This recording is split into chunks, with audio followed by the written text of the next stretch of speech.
This is ChangeMakers with Katie Gore, finding the right solutions for the affordable housing community.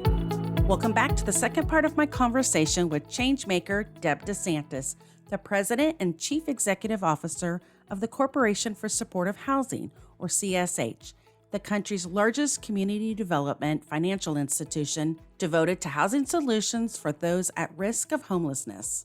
Deb, we've talked about the work your organization has done to create more than 300,000 permanent stable homes, and I want to bring up something you mentioned in part one. CSH is a lender that focuses on affordable, supportive housing. What kind of lending services do you offer that allow you to invest in communities across the nation? We actually do a number of things as a national intermediary organization. We provide technical assistance to government and providers and developers to develop their capacity around supportive housing. And we do a lot of advocacy work with the federal government, state and local governments. But we also are, as you note, a lender investor. So we are a community development financial institution, and that means that we receive resources from the federal treasury to invest in disenfranchised communities. And part of that is providing pre-development and acquisition funding to developers, and developers being nonprofit or for-profit developers that are committed to creating supportive housing. And typically, projects have affordable units and supportive housing mixed in, and the developers are committed to serving a target population, so a population that's eligible for supportive housing. And as a lender, I like to say that we have a higher risk tolerance for working with developers and in communities and on projects that perhaps some other investors would look at and maybe shy away from. But because we have this long history of doing the program work and doing the advocacy work and working with our government partners, we kind of understand what the issues are and how to mitigate the issues and bring the project to fruition. And then we're also a new market tax credit investor. The reason for that, Katie, is that years ago, when we looked at our portfolio of projects, what we acknowledged was the importance of ensuring access to quality health care for residents of supportive housing. And so we saw the new market tax credit program as a vehicle to do that. So we have sought allocations from the federal government for a number of years now and have been very fortunate to get those allocations. And we have invested in projects around the country that have some relationship to affordable and supportive housing so that we can provide that access to quality health care for residents. And then lastly, I'll just mention that we've also invested in pay-for-success deals around the country. And these are initiatives that really make the assumption that in the deals that we have invested in that focus primarily on supportive housing as an intervention, the assumption is that if we can provide supportive housing to individuals, then there's going to be some sort of cost offset to how they were being served up until that point, and there will be better outcomes. So we've invested in projects that have housed in Massachusetts. We're very proud to have been an investor there, where more than 800 individuals experiencing chronic homelessness were housed in supportive housing, achieved better outcomes, and proved to government that, this is indeed an effective intervention that can be replicated. I see why you are the nation's largest community development financial institution for, being devoted to those individuals who are at risk of homelessness, because that's a wide variety of financing. I mean, congratulations on the new market tax credits. Those are incredibly competitive. And so for you guys to be able to blend all this together, it is really a testimony of how comprehensive you guys are at leveraging funds, being a lender, being a provider, and being committed to not just the human side of this, but providing more affordable housing, because that's a piece that everybody is trying to achieve as well. Maintaining what we have, preserving what's there, and then building more. I'm sure that was a visionary moment for CSH. Yeah, absolutely. And I think for us, there's always this question of in a community, do you lead with your lending or do you follow with your Mm-hmm. lending? And because we do things beyond our lending, it helps us really understand the market from different lenses. And so there are communities where there isn't local capacity to do supportive housing, and there isn't a pipeline of supportive housing projects. And we haven't been there doing the advocacy work. And we look at those communities and we say, you know what, maybe if we were at the table with our government partners, that we could demonstrate how to create that pipeline. And so then we lead with our lending and then come behind that with our advocacy work and our capacity building work. And then other times it's we're going in and doing that advocacy work to create that environment that's ready for creating a supportive housing pipeline. So we try to be very strategic about how we use our role as a lender investor. So if you were talking with some developers, I mean, what would be some of those things that you would say at the table? And, how would you go about trying to give them a glimpse of what you guys know in the day-to-day space with preventing homelessness? How would you start that conversation? Well, one, I would encourage them to participate in what we refer to as our Supportive Housing Institute.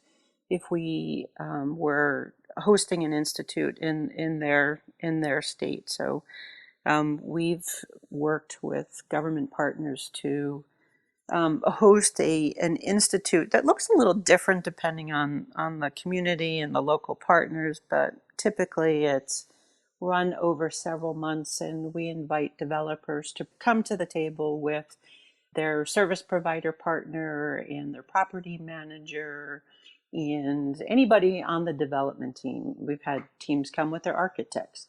And it's really geared towards building their capacity as a developer to understand the nuts and bolts of supportive housing.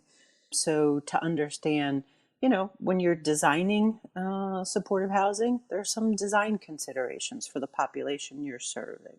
When you are thinking about the services, depending on the population you're serving, you're going to be using different service funding sources, and you have different service program considerations.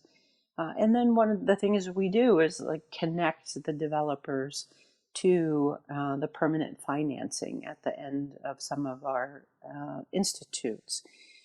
So it's a fairly intensive process, but what's exciting about it, and we just completed one in Oregon, actually, state of Oregon.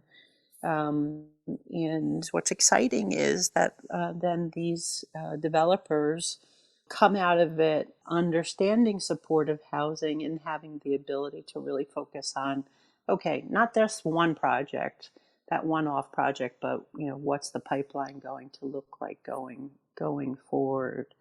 But I think typically when we're working with developers who've never done supportive housing, but for some reason they're motivated now, it's really about building their education, demystifying supportive housing, and making sure that they're doing the things as a good neighbor at the beginning of the process. So working with communities to educate the communities about supportive housing and the tenant population, and try to abate the NIMBY issues early on.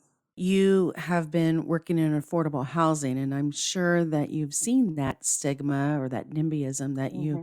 just mentioned, and especially when it comes to the most vulnerable populations. I mean, are there like a couple of things that always work for CSH when you guys try to battle those preconceived notions, or do you just have to kind of flex it for every situation, every community?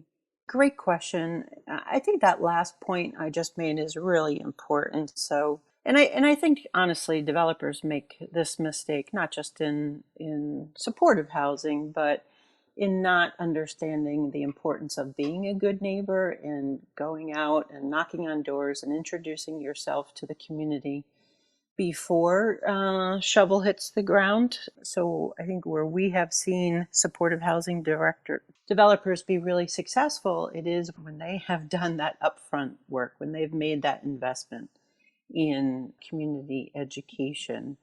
I think also where we have seen operators of supportive housing be really successful is when they design their buildings in a way that they will be accommodating to the larger community. So offering space or offering programming that will be available to the larger community. It might be a Head Start program. It might be, there's a wonderful development in New York that has community space that they use for local art shows. So residents in the neighborhood who want to display their artwork, and they do a lot of community program. There's an interesting study that the Furman Center in New York did a good number of years ago, but it was to look at this issue of when supportive housing is developed, is there a negative impact on property values in the larger neighborhood? And they actually studied the 5 boroughs of New York.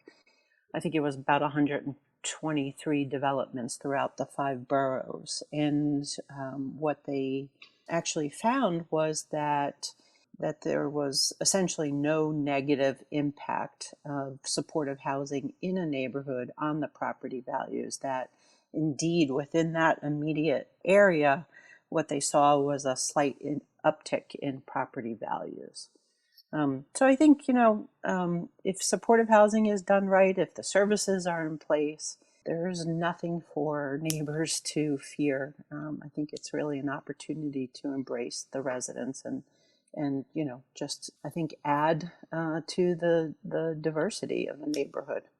Speaking of adding to diversity and, just kind of expanding our reach here, not just in affordable housing, but CSH, you guys have actually posted a senior project manager job. And it was interesting that you guys had a statement in there about having the project manager be committed to racial equity and advancing anti-racism practices. Hopefully something we'll start seeing in a lot of job descriptions, but what is that doing for you as an organization? Or, is that something that's in all your postings now? Yeah, thank you for that question. Yes, it is in all of our job postings. This is part of our commitment to becoming an anti-racist organization. We recognize that this is not a static effort, that this is a work that our organization will be doing for the long while. And it's really to acknowledge structural racism throughout the country and its impact on people of color.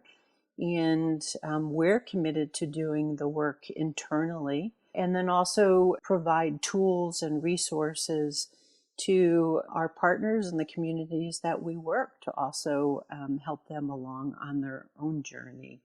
We've created a race equity impact assessment tool that we've just started to run all of our programs and initiatives through to make sure that we are doing no harm to Black and Indigenous people of color communities. And we've also created a tool. It's the RDDI tool, Race Disproportionality and Disparity Index. I told you we're not real sexy when we come up with these names, but it's a tool that we created to help communities look at and do the analysis around the disproportional impact of people of color within those crisis systems. So who's in the jail, who's in the child welfare system, who's in the homeless system, and to really lift up the fact that there is a disproportionate number of people of color in those systems. So as we do the work,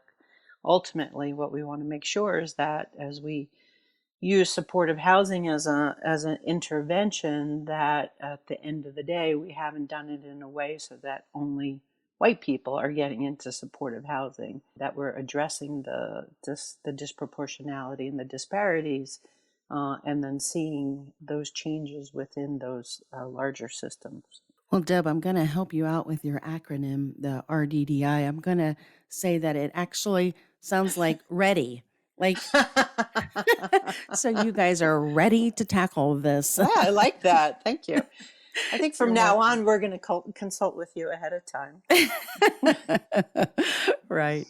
Well, if people are studying the impacts to housing, whether it's, home ownership rates, whether Mhm. it's the ability to get mortgages, whether it's eviction rates or people access to supportive housing or access to supports. I mean, the statistics are out there, so Mhm. it is data that's readily available, but organizations like yours who are taking a look at it, breaking it apart, tackling it, and trying to say not just awareness, but how do we move through solution making. And it sounds like you guys are organizationally really making a great best foot forward to address some of this. And it's going to take multiple layers of multiple organizations. So kudos to you guys for just taking a step forward here. No, thank you for that, Katie. And I said it before. I'll say it again.